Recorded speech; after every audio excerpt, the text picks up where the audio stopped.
Birge жүрдүңүздөр, агайын менен жүрдүңүздөр, кесиптеш болдуңуздар, үзөң күлөш жүрдүңүздөр. Мескербей коюшка арга жок. Эми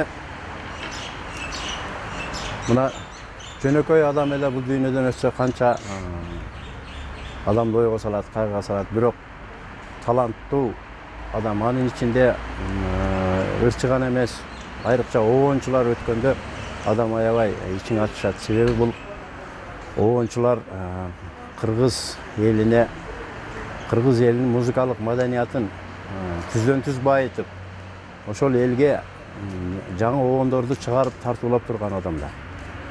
Бул кишилер жаш өтүп кетсе аябай өкүнүчтүү.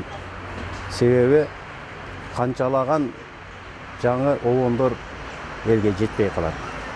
Канчалаган жаңы обондорду өзү менен кошо ала кетет.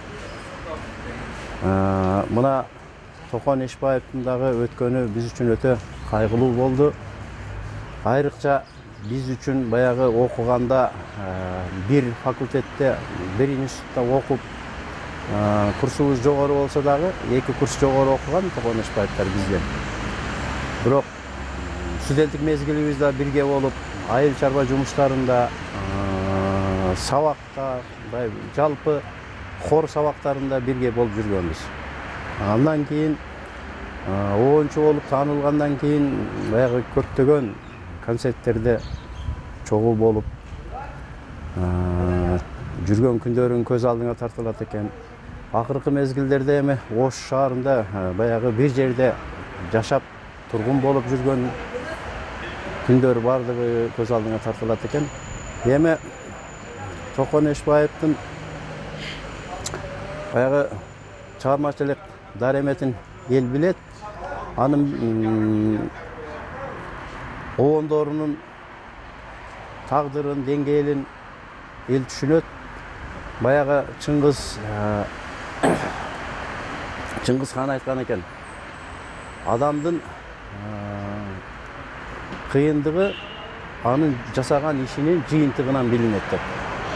Обончулардын обондору деле ошондой. Обончулардын обондору элге кеңири тараса, элге кеңири колдонулса, ар эл ырдап, турмушта колдонуп жүрсө, көп жыл жадабай укса, бул ошол обончунун кылган ишинин жыйынтыгы болуп эсептелет. Буга мисал Токон Эшбаевдин студент мезгилинде 1-курста окуп жүргөндө чыгарган Эжекеме деген обону бар. Бул обон убагында Кыргызстандын территориясынан чыгып, бул ырды Өзбекстандын артисттери, Тажикстандын артисттери, Азербайжандын артисттери жана Кавказга чейин жеткенде буну биз өз көзүбүз менен көрүп, кулагыбыз менен угуп жүргөнбүз. Ошол Эжекеме деген обону 68-жылы чыккан болсо, ушу бүгүнкү күнгө чейин ырдалып келатат. Бүгүнкү күнгө чейин жаштар муну ырдап келатат. Ошондой обондордон мына Күтмөкмүн деген обону кандай сонун обон. Гүлдөр гүлгө арзу айтып ачылат деген обондору. Бул керемет обондор ошо эл арасында жашап келе жатат. Эми ушундай обончунун баягы 70-ке чыкпай, 80-ге чыкпай өтүп кеткени бул аябай өкүнүчтүү. Бирок чыгармачыл адамдардын, обончулардын айрыкча чыгарма жаратуучулардын, чыгармачыл адамдардын дагы 2 түрү болот. Чыгарма жараткан адамдар болот. Анан чыгарма жаратпай эле жөнөкөй образ жараткан, ырдаган ырчылар болот. Ошол чыгарма жараткан жаратуучулардын катарында Токон Эшбаев көптөгөн обондорун элибизге калтырып кетти. Бул өзү турмушу далилдейт. Мисалы үчүн азыр 45 жылдыгын өткөрдү чыгармачылыгынын. Ошол 45 жылдан бери эл арасында унутулбай, жоготулбай, эске алынып жашап келе жаткандан кийин бул чыныгы талант, бул чыныгы обончу композитор.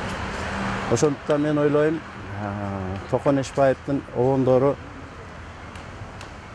өзү көзү өтүп кетсе дагы обондору жашай берет, жаңыра берет, жаңылана берет. Муну келечек көрсөтөт. Биз чыгармачыл адамдар, обончулар ырчылар эч качан Токонушбаевди унутпайбыз. Анын Кудай кааласа көптөгөн эскерүү концерттерин дагы уюштурганга аракет кылабыз. Мына таланттуу жигиттерибиздин бири Апаз Жайнаков өтө жаш өтүп кетти. 53 жашында өтүп кетти. Бул Апаз Жайнаковду менин мындай окуучуларым болуп кетет.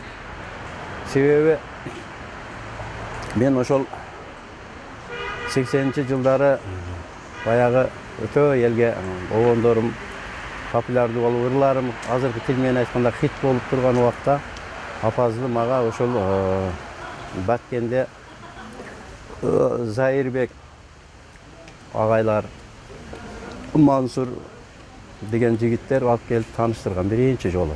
Анан анда бир капкара гана жаш жигит эле ошо жигитти бир байкаштырсаңыз, ушунда бир талант барбы деп ойлойбуз биз дегенде ошо мен угуп көргөмүн. Ал убакта мына аккордеон деле жакшы тарта албайт экен, ырдагандын деле көп эрежелерин билбейт, жаш жигит экен, бирок таланты бар экени, көрөнгөсү бар экени билинип сезилип турду. Анан мен дагы өзүм жакшы ойлорумду айтып, ошо билим алыш керек деген маселеге келип токтолгонбуз.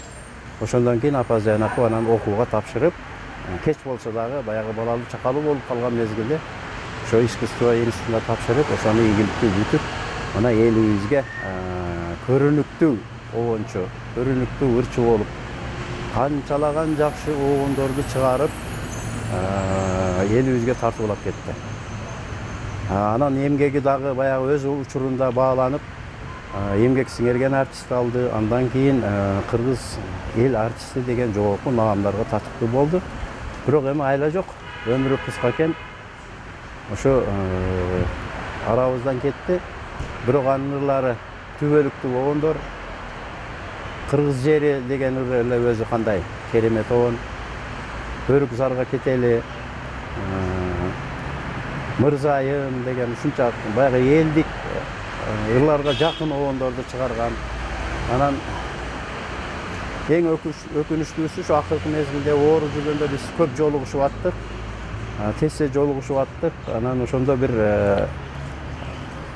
үйүнө барсам мактанып, ака бир жаңы обон чыгардым, мына Бадам гүлү деген обон чыгардым. Шуну бир угуң деп туруп ырдап берди эле. Ушунчалык сөздөрү да жакшы экен, издеп тапкан экен. Баягы чындыгында өрүктөн мурда дагы бадам гүлдөйт да.